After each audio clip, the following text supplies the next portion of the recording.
So good evening, everyone. It's Dr. Nonnie. Hello, welcome back. And thank you to the new subscribers. I'm really very grateful. So you'll be pleased to hear that I have Glory Udoh back on the show. And those of you who tuned in last week would have met her. She's a wonderful lady and my first Canadian guest. So she's now a second Canadian guest, if there is such a Yeah, thing. So Glory, you're very welcome. thank you very much.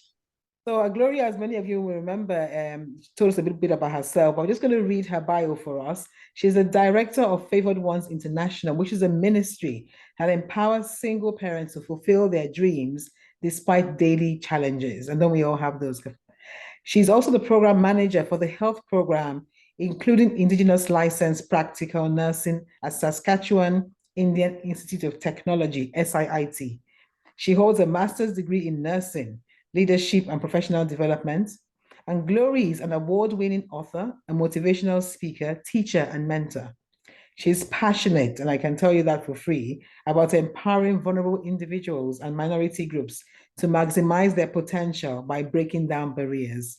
And today we're going to be talking about her book, which is called Redefine Your Identity. Now, Glory's book was only published a couple of months ago in September last year, and it's about overcoming the effects of negative past experiences, damaging effects of stigma and negative labels.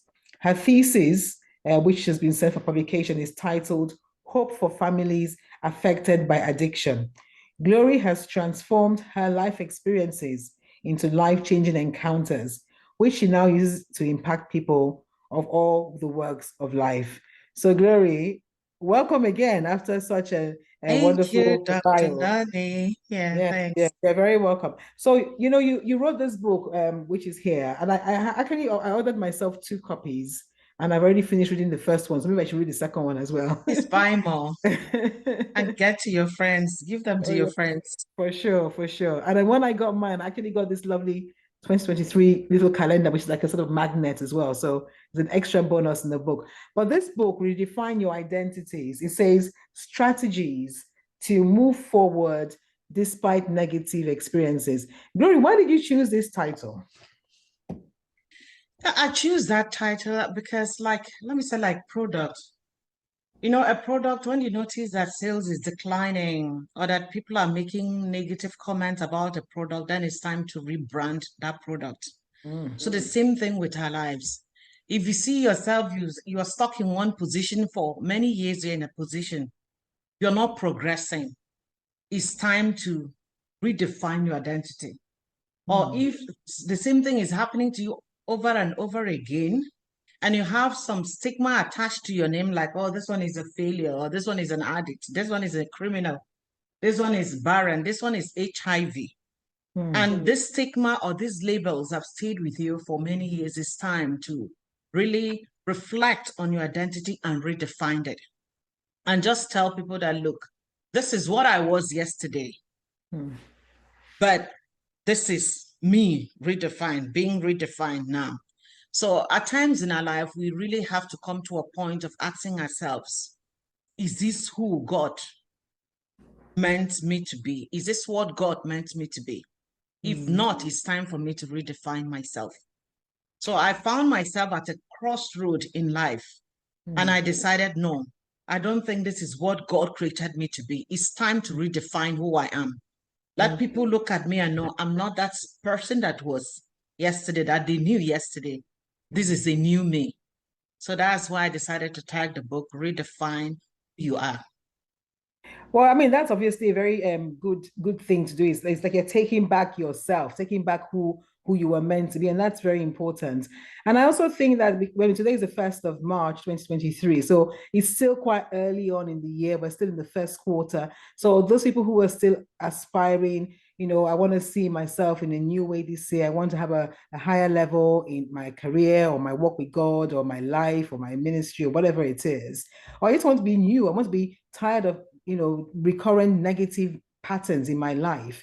So what you're saying is that basically that this book is going to help. Is that what you're saying? Yeah, this book is going to help you. If you're tired of where you are, if you're tired of Mm. being stuck in life Mm. and you Mm. want something new, you want to have more adventure, you want to break boundaries and just have achieve more in your life, Read this book. There are strategies in this book that will give you, that will just give you insights to what you have to do to break through negative labels in your life, break through barriers, and become God created you to be. Okay, so now, Glory, they say talk is cheap. Anyone can stay here and say anything. I think we need to give the viewers who probably haven't met you from the last interview a bit of background into how you feel that you have the authority or to come and say this in this book. I mean, if I may help our viewers recap, Glory was married to an orthopedic surgeon in training, and they had two lovely children at the time when he died tragically. So Glory was left holding the fort, quite literally, with two babies. I think one was 2 and the other one was 4 months old. And so she's a single mother herself, facing trauma in Nigeria. Now, Nigeria has just come through a rigged election. And that's 2021. So you can imagine what would have been happening to our sister here 20 years ago when this happened to her. There was no health insurance, no support. People turned against her. People who she thought were going to be there for her, turned their backs and went there to help her. For her to even be alive today and have two grown young men who are in university and who are doing well, and then she holds all these positions, which I read, and and she's written a book. I mean, for that alone, she has proven by her own life that you can redefine your identity. She came from the role of a negative, sort of, so to speak, situation. She turned it around. So when she wrote this book based on her own experiences. And Gloria, I just wondered, I've touched on in a nutshell, obviously, of your experience, which, we're celebrating today how you've come through. And that was my admiration for you that made me order yours at the book launch as well. Perhaps pick on one of the characters in your book. Who is your favorite? Who do you learn from the most? So Glory is decided to go back to brass tacks. She went back to the book written by the person who made her and found examples of people who made it from the Bible. And Glory has decided to use those examples of those people's lives, harness the power in it, and is where she is today. So Glory, pick one of your favorite characters and just tell us what you learned from them. I don't really have a favorite, but I just want to pick out some things, one or two things that each of my character did that really challenged me. Right. So from one of my character, Ruth, I said, do not allow your past to color your presence. It is easy to allow things that happen in our past to color our present relationship. I have been there. I have been hurt so bad, I tell myself I'll never trust again. I became skeptical of every relationship and doubted every word people said. But I realized this attitude only made me sad and disappointed. So never say you will never trust any man or woman again because your spouse mistreated you. Never say you will not do a joint business again because your previous partner betrayed you. So in summary, here I just want to say, never allow your past to color your present. No matter the past, it is past. You can use this strategy and work on your present, and your future will be far better than what the past was. And another strategy is never revert to a negative past. Okay. Because some people I see that when once things happen to them, so they now feel, even though the present situation is not good, but I'm comfortable in it and I will stay there. So instead of challenging yourself to break through the barriers, to go to an unknown future, you decide, even though it's not comfortable, I'll rather stay because of what? I am familiar with this situation. So some that stay in an abusive relationship is the same thing, because you're just familiar. And people said the devil you know is better than the angel you don't know. So they stay, even though it's not comfortable, because you're familiar with that situation, you can predict what will come next. You decide to stay there. And that hinders you from achieving greatness, from breaking through barrier, going into the unknown future, but with courage. And with courage and confidence to be able to achieve greater things ahead. So I said, never go back to a bad past, to a negative past, but just persevere. And there will be great things in the future awaiting you. So there are so many. And another one here, I said. Let me just interject, because obviously we don't want to give it all away. We hope you will be able to get the book. And the reason why I really want you to get the book is not just because we want to, promote the book for promoting sake, but because the book actually touched me. As I said to Glory, I only took up the book to read as a bedtime, and I ended up not sleeping that night. So you can blame Glory for my sleepless night that night because I had to find out what happened next. I had to keep reading. And I just want to point you out. So every time she reads, like she just read a section of the book and she points out the characters and gives you examples of what they did. Then she now gives you a part here that says a life application. She gives a few points. So you can actually use this book as a study guide. Maybe those of you who are in book clubs or who have a study partner or friend, you can go through it together and then just discuss amongst yourselves what it is. And then you have your own space. It's giving you free paper. So no excuse, guys. Personal reflection. So this could be your own personal copy where you can jot notes and make things down.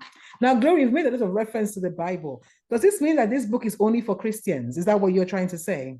Oh no, it's applicable to, yeah, it's applicable to anybody, to any religion, because these principles are universal. Right. You can use this principle anywhere, anybody. It's applicable to anybody. Okay, so So no say matter God, your status in life, you can apply this principle and it will work for you. yeah, so that brings me to that status thing because you did mention at the beginning of your introduction when you were talking about people with negative past and addictions, and I know that you have done some work in this area helping people and what have you. So how just talk us through how an addict, so someone listening today feeling, look, you guys are looking pretty, you have jobs, you don't get me, you don't feel me, you don't understand what I'm going through. I'm an addict, I've come out of prison, etc., etc. Just give that person hope. How can anything here, what can they take away from this book? Yeah. So that's my passion, to see that somebody in that state can break through that barrier and become something.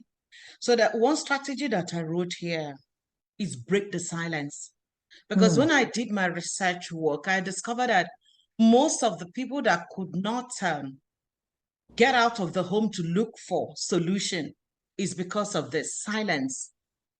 The families say, oh, keep the family secret. You don't have to let anybody know that this kind of a thing is happening outside. It's going to ruin our image. It's going to ruin our social status. So, and the same thing is happening over and over again. People don't want to speak out about addiction. Right. The silence is keeping people in bondage. So that's one Yeah. thing. I said, break the silence. One step closer to finding a solution is breaking the silence and speaking out. Because when once you speak out, then there is help for you.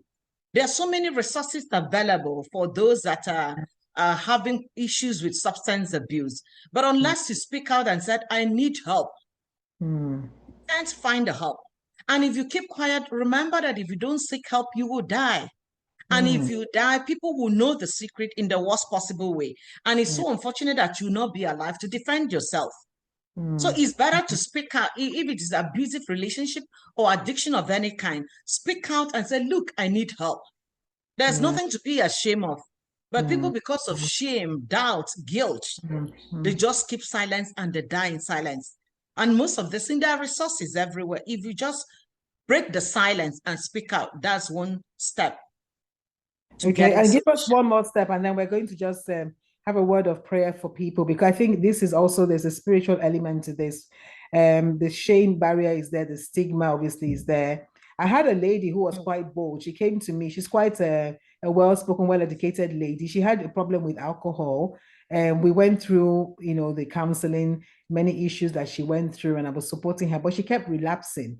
But I think she was very bold enough to do what you said. She told her family, she got help, she got rehab, and she came to see me looking beautiful, looking radiant. She said, I haven't drunk for, a number of, weeks.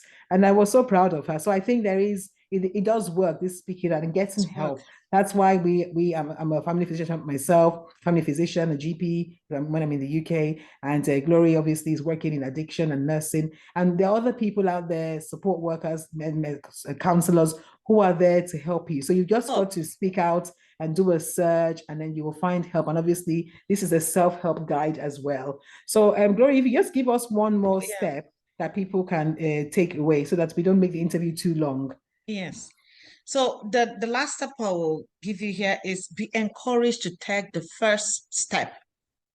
So many Mhm. people have died with unfulfilled dreams. Some elderly folks are now living with regret when they think about their youthful years. Why? When an idea came to them, they had to push it aside. So if you're waiting for everything to align in your life before you start a relationship or a business or further your education or start a business, then you will die waiting. So the time for you to start something, it is now. There will never come a time that everything is perfect, because life is never perfect, but messy. That is All so of us true. have one limitation or the other, no matter how good we may appear on the outside. So Yeah. please be encouraged to take the first step. And Don't so think we're about the just future. Don't think about all the obstacles around you. Just take the first step and you see things will align to tell you what you have to do. But if you want to wait for everything to align, oh, I want to wait for everything to be perfect, nothing is perfect. Our lives are not perfect. So, that is so but within our imperfection, there is something good that can come out of it.